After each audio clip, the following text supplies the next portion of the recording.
Hello guys, ఈరోజు నేను మా మమ్మీ ఇద్దరం కలిసి చాక్లెట్స్ తోటి ఒక క్యాండీ డాల్గొనా చాక్లెట్ ఉంటుంది కదా, అది చేద్దామని అనుకుంటున్నాం అనమాట. సరే, ఇంకా లేట్ ఎందుకు చేసేద్దాం.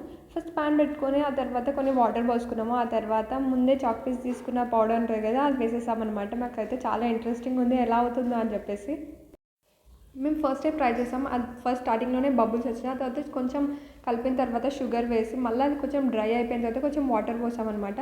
వాటర్ పోసేసి మళ్ళీ ఇలా థిక్ కన్సిస్టెన్సీ అనేది చేసామన్నమాట. ఒకసారి చూడండి మీరు కూడా. ఇప్పుడైతే రెడీ అయిపోయింది ఫ్రెండ్స్. సో మేమైతే ఒక ప్లేట్లో పెట్టుకొని ఫ్రీజర్లో పెడదాం అనుకుంటున్నాము. ఫస్ట్ నార్మల్ టెంపరేచర్లో పెడతాము. ఎలా అవుతుందో ఒకసారి చెక్ చేసిన తర్వాత నార్మల్ టెంపరేచర్లో పెడితే అది థిక్ కన్సిస్టెన్సీ అలానే ఉంది. సో మేము మళ్ళీ పెట్టాలి అనుకున్నాము. కొంచెం హై టెంపరేచర్ పెడితే బాగుంటుంది అని చెప్పేసి అవి పెట్టి చూస్తే ఇలా అయిందనమాట. చాలా థిక్గా అయింది. సేమ్ స్వీట్ లానే అనిపించింది నాకు, చూస్తుంటే తినాలనిపించింది.